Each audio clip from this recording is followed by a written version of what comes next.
Hey guys, welcome back to We're Talking Movies. My name's Kate. I'm joined by my friend Andrew, and in this episode, we're going to be talking about our predictions for Superman Legacy. Andrew, with Superman Legacy, are you looking forward to seeing this movie? I am. I definitely am because I feel like is that the first DC movie fully under the James Gunn regime? As of right now, yes, because so far the other projects confirmed before it are Creature Commandos and Waller. Because it is James Gunn at the helm and that it's a completely fresh start for the DC film series. I am excited to see it get a fresh start, and I think Superman is a good superhero to start with that. And James Gunn is always the kind of filmmaker who I get excited for anything he makes because he does have such a high bar of quality. So, yeah, I definitely am excited for this. Yeah, me too. But in terms of our predictions, why don't we talk about what we think the plot might be about? So it's said that the story is supposed to follow a younger Superman, but it will not be an origin story. And I think that this is the right decision to go with because I'm not going to lie, I've gotten a little bit sick of superhero movies that always include the origin story of the hero in the first movie, especially if it's the first movie and it's with heroes that we've explored in the past. Also, just like Batman, most people know Superman's origin story at this point, so I think that you can still focus on a younger Superman without having to retell the origin over and over again. Yeah, I completely agree on that one. I will say I don't think Superman's origin story has been done as much to death as, say, killing Uncle Ben or killing the Waynes. But yeah, no, I definitely feel like enough people know where Superman Clark Kent came from that I think we can skip it one time. Yeah, and we haven't really learned too much about what the storyline for the film is going to be yet, but we do know that it's going to follow Superman as he tries to reconcile his Kryptonian heritage with his human upbringing. I don't think that this is something that has really been fully explored in previous Superman films, so I'm definitely excited to see how this plays out throughout the movie. I also think that this could be another great way to tackle Superman's development as a character and how he also feels like an outsider among humans.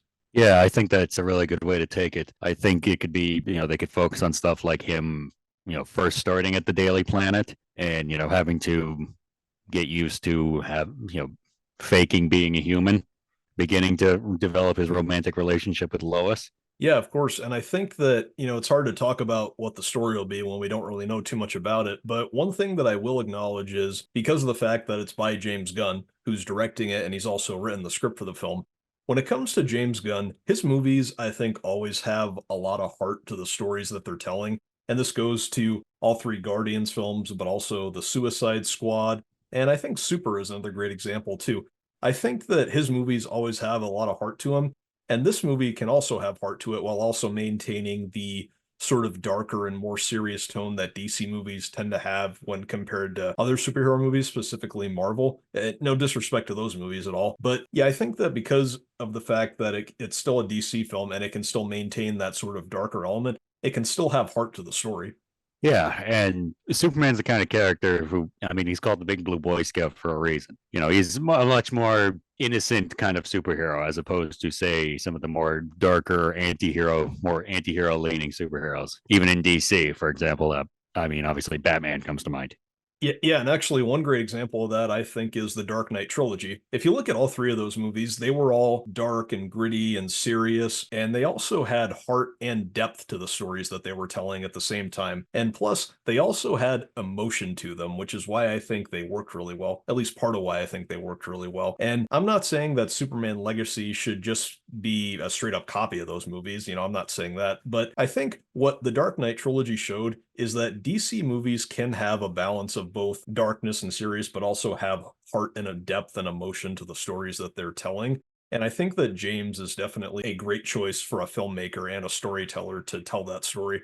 Yeah, I think you can weave in element or darker elements and deep emotion into a character like Superman without going full blown emo, moody. Yeah, and I think the one thing when it comes to who the characters are going to be in this film, and we'll get into this more in a few minutes, but obviously from what we've seen, this movie is going to have a pretty good variety of characters to it. And fans have made many statements saying that they're worried that this movie will have too many characters, which I can understand the apprehension, but before we really get into that, here's what I think we should acknowledge. Movies can include a lot of characters as long as they have some type of role in the film and as long as they help progress the story. And the movie does have many characters. I will acknowledge that, but James has mentioned that the characters are all there because they help tell Superman's story better. He also said that Superman and Lois are the clear leads. So I trust him with that. And I think Superman and Lois can definitely remain the leads of the story. And, despite that, you can have a good variety of other characters as long as they help tell the story better. Yeah, and there's no guarantee that, again, obviously, we're making predictions about a movie we literally know next to nothing about. But yes, there's all these characters in this movie, but we don't know how big of a role any of them are going to be playing. We don't know if they're going to be, one scene like, hey, thanks for helping me out, Superman, and then not appear in the rest of the movie. Or they could be, there throughout the entire film. We don't know. Yeah, and I think what's also important is if they all tie in with the overall story that the film has to tell, rather than just being a whole bunch of disconnected stories all strung together. Exactly, yeah. And that, honestly, that's something that made the prime days of the MCU so great, is that they were able to seamlessly kind of weave people in and out of the story. Yeah, and before we move on to who the characters are, here's one thing I do want to ask. What are your expectations on how the movie will explore Superman and Lois's relationship? I personally hope that when we see the two of them in this movie, I hope that she doesn't know that Superman and Clark Kent are the same person yet, and I hope that she doesn't find out at some point in the film, to be honest. One of the reasons why I feel this way is because I've always liked the idea of there being some sort of mystery to their relationship where she doesn't know that they're both the same person. That's one of the reasons why I enjoy Batman and Catwoman's relationship when Catwoman doesn't always know that Bruce Wayne and Batman are the same person. It always has that sort of element of mystery to their dynamic. And I think that's something that I've always liked with Superman and Lois's dynamic. I'm not saying that I never want her to find out at some point in this new DCU, but I kind of hope that she doesn't know yet, is what I mean. Yeah, and definitely agree with that. Something that I would like to see is one thing I've always kind of liked about the relationship between Clark Kent and Lois Lane is the kind of innocence of it. I think is the best way to describe it. And that's something I'd kind of like to see in this movie, is something more akin to what we saw in the first live action Supermans, like the first couple. Just the kind of innocent, smitten nature between Clark and Lois, kind of, they're kind of falling in love with each other. They're still trying to figure it out, but not super serious at this point. Again, I know it's not an origin movie, but I feel like that's kind of something you can do and not have it be an origin story. It's kind of like the early days of their relationship. Yeah, of course. But why don't we move on to who we think the villain of the film is going to be? So it's been rumored for a long time that Brainiac is going to be the main villain of the film. At this point, I'm not too sure what kind of threat he will pose to the story, since, again, we don't really know too much about the plot. But do you think that Brainiac is a good choice for the villain of the film, since he's a villain that we've never seen on the big screen before? Or do you think that Brainiac might be too big for a Superman movie? Like, do you think he'd work better with a Justice League film? I'm leaning more towards that would probably be a better choice for a future Justice League project, because I know in previous Justice League media, I believe mainly the cartoon series from, what was that, the late '90s or the early 2000s? Early 2000s, yep. Early 2000s. Brainiac was a big threat to the entire Justice League. And honestly, for a first, not only for a first Superman movie and what I'm sure will probably be a series further down the road, but the first movie in this brand new universe they're trying to establish, I think you'd be better off going with a more iconic villain for Superman, either Zod or Lex Luthor, one of those two, just because, again, you want to establish everything from the start and you want a good, solid platform to build off of. So I think that one of those more classic rivalries, I think, would be a better way to build the foundation of this growing universe, shall we say. Yeah, and honestly, one villain that I've been wanting to see for a very long time is the character of Bizarro. I wouldn't mind seeing that again. I don't know if that would be a first movie, because Bizarro, I think we can agree, is, yes, he's powerful, but he's also more than a little bit ridiculous. No, yeah, I understand what you're saying. But aside from that, we do know that Lex Luthor is going to appear in the film, and we know that he's going to be portrayed by Nicholas Hoult. Are you excited to see what Nicholas will bring to the role? Absolutely. Yeah, and also, would you think it'd be more interesting if he was portrayed as more of an anti-hero in this movie? Or are you hoping for a full-on villain Lex Luthor in this film? Because, obviously, Lex Luthor has just been portrayed as a full-on villain in previous films, but I think it'd be interesting if they portrayed him as sort of an anti-heroic character in this movie, because it's not something that's really been explored before, like I said. And honestly, I think it'd be cool if they did it in a similar fashion to Smallville. I wouldn't mind saying that, actually. I actually quite like the portrayal of Lex Luthor in Smallville from what I've seen. Honestly, I also really like the anti-hero portrayal of Lex Luthor in the first Injustice game, I think. Yes, yep. So I wouldn't mind seeing a spin on the character. I mean, don't get me wrong. I have enjoyed when Lex Luthor's been portrayed as an out and out villain. I mean, I still love the Gene Hackman portrayals in the first couple of Christopher Reeve Supermans. But yeah, no, I wouldn't mind seeing a spin on that if they chose to go down that route.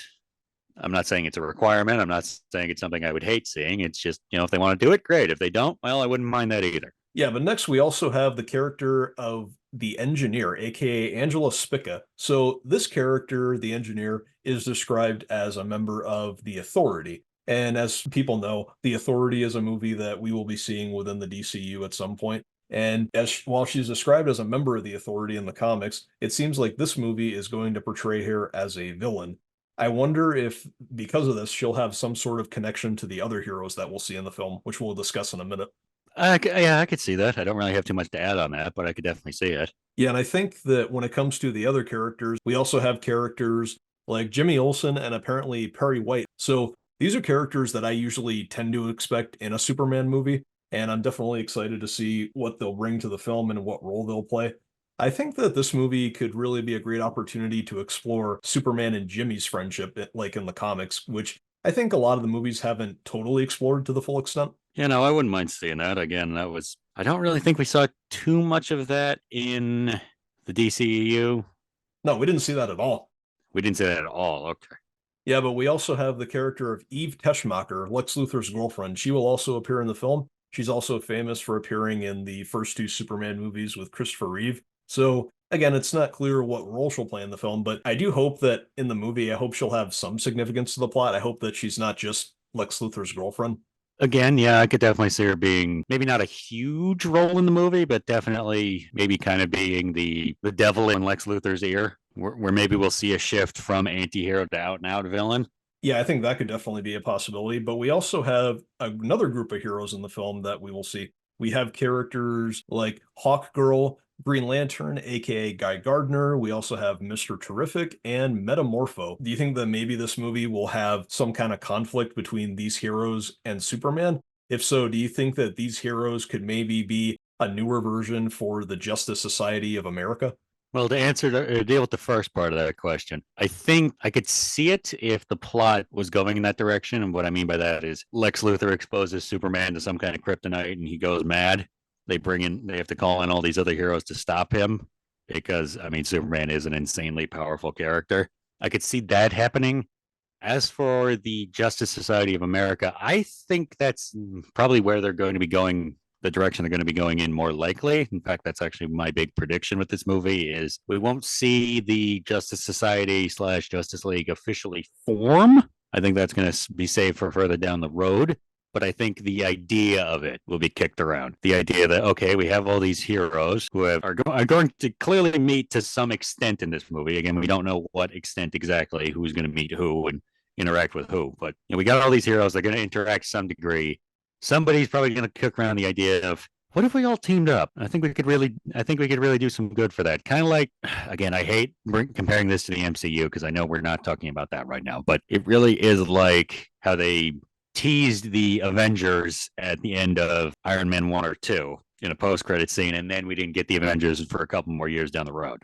Yeah, I can see what you're saying. I think they could definitely be a setup for the Justice Society, but I also think they could be a possible setup for the Authority. They could possibly be a version of the Authority or an earlier version of it. I only say this because of the fact that we also have the Authority movie in the works as well.